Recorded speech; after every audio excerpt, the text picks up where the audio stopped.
नमस्कार, सी न्यूज़ भारत देख रहे हैं आप। मैं हूं अखिलेश पांडे। वक्त हो चुका है न्यूज़ बुलेटिन का। इस बुलेटिन में सबसे पहले बात करेंगे बरेली की, जहां एसडीएम व एसपी ग्रामीण ने सुनी फरियादियों की शिकायतें।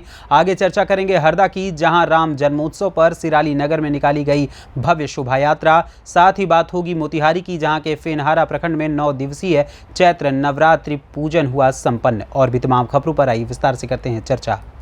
बरेली के बहेड़ी में तहसील मुख्यालय पर संपूर्ण समाधान दिवस का आयोजन किया गया, जिसमें एसडीएम ऋतु पुनिया और एसपी ग्रामीण राजकुमार अग्रवाल ने फरियादियों की शिकायतें सुनकर निस्तारण के आदेश दिए। संपूर्ण समाधान दिवस में 95 शिकायतें प्राप्त हुई, जिसमें से 7 शिकायतों का मौके पर ही निस्तारण कर दिया गया। इस दौरान SDM Baheri Ajay Kumar Upadhyay, CO Baheri doctor Tejveer Singh समेत तमाम विभाग के अफसरान एवं चौकी प्रभारी हल्का लेखपाल आदि मौजूद रहे।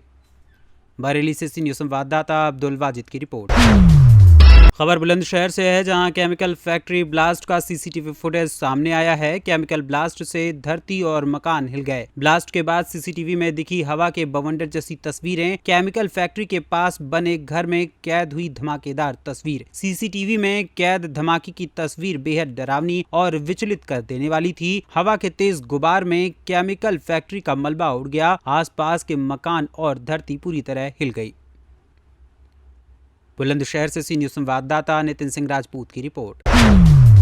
खबर हरदा से है, जहां राम जन्मोत्सव पर सिराली नगर में भव्य शोभा यात्रा निकाली गई। गुरुवार को राम जन्मोत्सव पर विश्व हिंदू परिषद संगठन द्वारा सिराली नगर बजरंग मंदिर में शोभा यात्रा निकाली गई। डीजे बाजे एवं आकर्षक झांकी के साथ पूरे नगर से होती हुई शोभा यात्रा निकाली गई। शोभा यात्रा का नागरिक बंधुओं द्वारा जगह जगह स्वागत किया गया। शोभा यात्रा में हजारों की संख्या में भक्तगण शामिल हुए। पूरे नगर का भ्रमण कर वापस बजरंग मंदिर में आकर शोभा यात्रा संपन्न हुई। सिराली हरदा से सी न्यूज़ संवाददाता अबरार खान की रिपोर्ट। मोतिहारी के फेनहारा प्रखंड में 9 दिवसीय चैत्र नवरात्रि पूजा संपन्न हुई। देवकुलिया चौक के दुर्गा मंदिर से दुर्गा माता की मूर्ति गाजे बाजे के साथ विसर्जन के लिए देवकुलिया चौक से मरपा मोहन मन तक निकाली गई। इस दौरान विसर्जन जुलूस निकाला गया। मनपा मन में मूर्ति का विसर्जन किया गया। जुलूस में युवा कल्याण मोर्चा के संस्थापक अध्यक्ष राणा रणजीत सिंह, युवा समाज सेवी मनीष कुमार उर्फ विद्वान उपस्थित रहे। इसके साथ ही पूजा समिति के राजीव सिंह, हेमंत श्रीवास्तव, श्याम बाबू शाह, संजय राम सहित सैकड़ों भक्त उपस्थित रहे। मोतिहारी से सी न्यूज़ संवाददाता गुलशन कुमार सिंह की रिपोर्ट। खबर राजस्थान से है, जहां बकानी क्रय विक्रय सहकारी लिमिटेड बाकानी में संचालक मंडल के 12 सदस्यों के निर्वाचन हेतु अ श्रेणी ग्राम सेवा सहकारी समिति के मतदान के लिए 11 उम्मीदवार एवं ब श्रेणी के लिए व्यक्तिगत सदस्य सामान्य में 2 उम्मीदवार एवं एसटी में 2 उम्मीदवारों के नामांकन दाखिल किए गए, जिनके मतदान कल संपन्न हुए। कुल मतपत्रों की संख्या 205 है, जिनमें से कुल मतों की संख्या 197 एवं पत्रों की संख्या 8 थी, जिनमें ब श्रेणी में ओम प्रकाश शर्मा को 109 मत मिले। इसके विपक्ष में कृपाराम भील को 83 मत मिले एवं मनोहर सिंह को 88 मत मिले एवं राम नारायण भील को 104 मत मिले। इसके साथ ही अध्यक्ष एवं उपाध्यक्ष के लिए नाम निर्देशन पत्र जांच एवं वापसी दिनांक 1 अप्रैल को हुई। चुनाव के अंतर्गत क्रय विक्रय सहकारी समिति बकानी में भाजपा समर्थित ओम प्रकाश शर्मा चेयरमैन के पद पर निर्विरोध निर्वाचित किए गए। वहीं दूसरी ओर वाइस चेयरमैन के पद पर बाल मुकुंद पाटीदार को निर्वाचित किया गया। बकानी राजस्थान से सी न्यूज़ संवाददाता रमेश चंद्र शर्मा की रिपोर्ट। खबर बलिया से है, जहां के रेवती थाना के एसएचओ हरेंद्र सिंह पर पीड़ित परिवार ने गंभीर आरोप लगाया है। पीड़ित ने डीएम के पैर पकड़कर गिड़गिड़ाते हुए न्याय की गुहार लगाई है और एसएचओ की कार्यवाही संदिग्ध बताई है। इन तस्वीरों को ध्यान से देखिए। इस तस्वीर में सांसद, विधायक, मंत्री दिख रहे हैं। वहीं साइड में बलिया के जिलाधिकारी भी मौजूद हैं। जिलाधिकारी के पैरों पर एक माँ बाप झुके हुए हैं और किसी मामले में न्याय की मांग कर रहे हैं। दरअसल पूरा मामला रेवती थाना क्षेत्र अंतर्गत रेवती कस्बे के वार्ड नंबर 7 की है। डीएम के पैरों में झुकने वाले माँ बाप से उनके मामले में पूछा गया तो उन्होंने बताया कि बीते कुछ दिन पहले होली के दिन उनके बेटे को कुछ दबंगों द्वारा धारदार हथियार से पेट पर मारकर बुरी तरह से घायल कर दिया गया था और मरा हुआ समझकर वहां से भाग खड़े हुए थे सभी। पीड़ित माँ बाप ने बताया कि हमने तत्काल घायल बेटे के इलाज के लिए उसे अस्पताल पहुंचाया, जहां डॉक्टरों ने उसे ट्रॉमा सेंटर रेफर कर दिया था। पीड़ित माँ बाप ने बताया कि मेरा बेटा अति गंभीर रूप से घायल था। चाकू से उसके पेट पर, शरीर पर कई वार किए गए थे। पिता ने बताया कि इस मामले को लेकर जब हम थाने पहुंचे और जिन लोगों ने मेरे बेटे की पिटाई की उनके खिलाफ तहरीर दी, लेकिन पुलिस ने अभी तक इस मामले में कठोर कार्रवाई नहीं की है और बदमाशों को नहीं पकड़ा है। इसीलिए इस मामले में अपने बेटे को न्याय और हमला करने वाले बदमाशों पर कठोर कार्रवाई की मांग करता हूं और ऐसा अगर नहीं किया गया तो मैं आत्मदाह करने को मजबूर रहूंगा। सिद्धू चौबे। कहाँ के रहने वाले हैं? रेवती कस्बा वार्ड नंबर 7। अच्छा, थाना रेवती। क्या मामला है? डीएम कार्यालय पे? डीएम कार्यालय पे इसलिए आए कि हमको चाकू लगा था होली के दिन। आपसे हम लोग में झगड़ा हुआ था कुछ 1-2 दिन पहले, और ये लोग हमारे दरवाजे पे आके घर में घुस के हमको घसीटते हुए बाहर लेके आए, चाकू दिखा के चाकू धमका के बाहर लेके आए गली में। फिर हम पे वार करना चालू कर दिए। हम भागने की कोशिश किए तो पवन तिवारी और कलजुगी पांडे हमको पकड़ लिए पीछे से, और पवन तिवारी का बड़ा लड़का दीपक तिवारी मेरे को चाकू मार दिए। उसके बाद मैं गिर गया। मेरे गिरने के बावजूद भी मेरे ऊपर फाइटर और कड़े से छाती पे वार हुआ था, और उसके बाद क्या हुआ मुझे पता नहीं। कौन है वो लोग? चाकू एक बार लगा, उसके बाद नचा दिया गया था। वो लोग कौन है जो आपको मतलब कहाँ के रहने वाले हैं? वो सब भी मतलब हमारे वार्ड नंबर 12 के रहने वाले हैं, पवन तिवारी और कलजुगी पांडे और उनके लड़के संजू। तो क्या कोई विवाद था क्या पहले? किस बात को लेकर विवाद था? झगड़ा हुआ था मेरे और उनके छोटे लड़के में, पढ़ाई के समय स्कूल में झगड़ा हुआ था, और उसके बाद से ये लोग होली के दिन हमारे दरवाजे पे आके ये सब हुआ है। थाने पे गए थे आप लोग? मैं तो आनंद थाना में जा रहे थे। मैं तो हॉस्पिटल पे गया रेवती, उसके बाद वहाँ बलिया ट्रांसफर हुआ, और फिर मेरे जो हो सका तो मैं ट्रामा सेंटर में था। ठीक है। और कोई कार्रवाई कुछ उतना मालूम नहीं, ट्रामा सेंटर पे। अपना एक नाम और परिचय बताएं। हरिकृष्ण चौबे, वार्ड नंबर 7, रेवती का रहने वाला हूँ मैं। क्या मामला है अभी? आप मामला हमारे लड़के का चाकू लगा होली के दिन। हम लोग घर में ही बैठे थे, तब तक 3-4 लोग 5-6 आदमी हमारे यहाँ दरवाजे के अंदर इसका नाम धर कर बुलाने लगे। ये लड़का भी ही बाहर निकलने का कोशिश किया, तब तक ये लोग अंदर ढुक कर इसको घसीटते हुए लेकर बाहर चले गए। हम लोग दौड़ते हुए गए, तब तक ये लोग चाकू इस पर वार कर दिए थे। ये कौन लोग थे? ये हमारे ठीक बगल के ही पड़ोसी ये थे। कलजुगी पांडे थे और ये पवन तिवारी थे, उनके लड़के दीपक तिवारी, रोहित तिवारी थे, और कलजुगी पांडे के 2 भतीजा थे, संजू पांडे और दीपक पांडे। आखिर क्या वजह थी कि वजह थी कि थोड़ा बहुत अपने स्कूल में बच्चे अपने परीक्षा के समय थोड़ा झगड़ा किए थे, और कोई बात नहीं थी सर।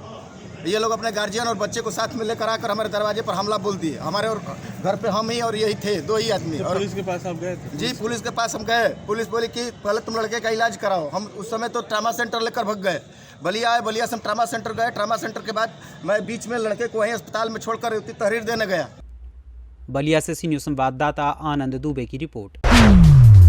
खबर एटा से है, जहां समाज सेविका नीलम प्रजापति ने जलेसर नगर पालिका परिषद से अध्यक्ष पद के लिए जिला अध्यक्ष भाजपा को आवेदन सौंपा। प्रजापति समाज सेवा समिति जलेसर एटा की ओर से 31 मार्च को समिति के कार्यालय पर एक बैठक बुलाई गई, जिसमें सर्वसम्मति से समाज सेविका शिक्षिका नीलम प्रजापति को जलेसर नगर पालिका अध्यक्ष पद हेतु भाजपा प्रत्याशी के रूप में आवेदन कराने हेतु निर्णय लिया गया। शहर के गणमान्य व्यक्ति जन सामान्य से विचार विमर्श के बाद एटा के भारतीय जनता पार्टी के कार्यालय पहुंचकर जिला अध्यक्ष संदीप कुमार जैन को आवेदन सौंपा गया। नीलम प्रजापति एक सरल स्वभाव वाली व्यक्तित्व हैं। राजकीय बालिका इंटर कॉलेज जलेसर एटा में विषय विशेषज्ञ के पद पर कार्यरत हैं। समाज सेवा एवं नारी सशक्तिकरण कार्यों के लिए जिलाधिकारी एटा भी उन्हें सम्मानित कर चुके हैं। भाजपा कार्यालय एटा पर हुतेंद्र जादौन, जिला अध्यक्ष विश्व हिंदू महासंघ, महेंद्र कुमार प्रजापति, मंडल अध्यक्ष राष्ट्रीय प्रजापति महासभा, पवन कुमार प्रजापति, जिला उपाध्यक्ष भाजपा इत्यादि लोग मौजूद रहे।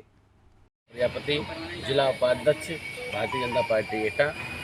हम सब लोग नगर पालिका परिषद जलेसर अध्यक्ष पद हेतु नीलम कुमार चक्रवर्ती को अध्यक्ष जी के जिला अध्यक्ष जी के पास आवेदन करने आए हैं।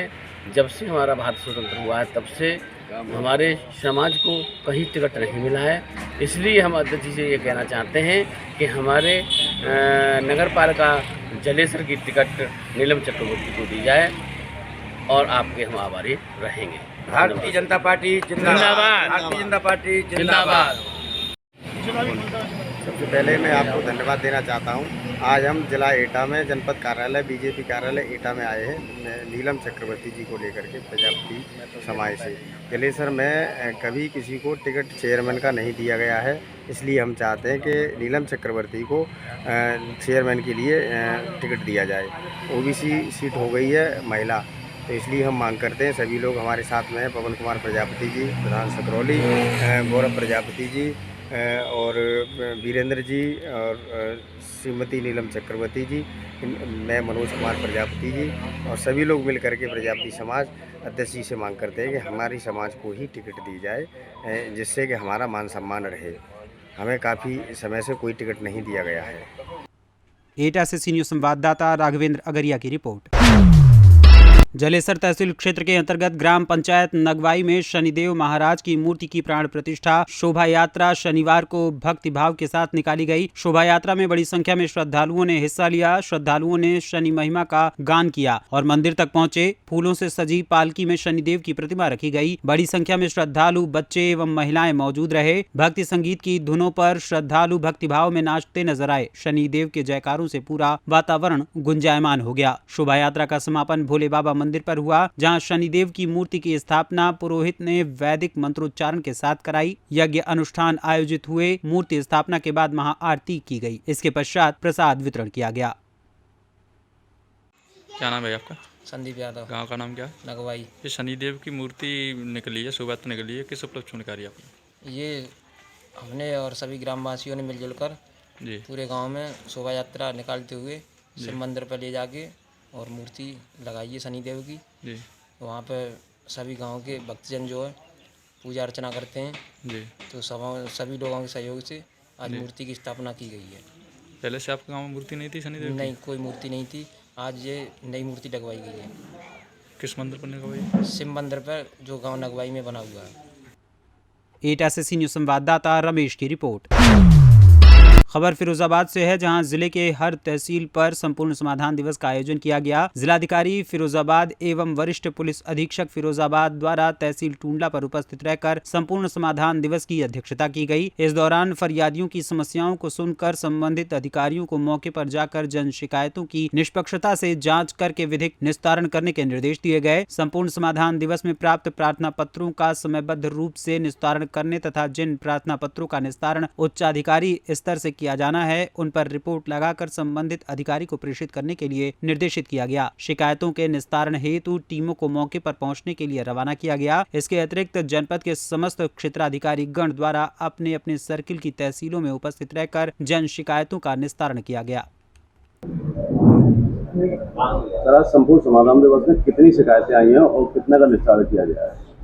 देखिए, आज संपूर्ण समाधान दिवस टूंडला तहसील में आयोजित किया गया, जिसमें कप्तान साहब और हमारे अध्यक्षता में ये आयोजित हुआ।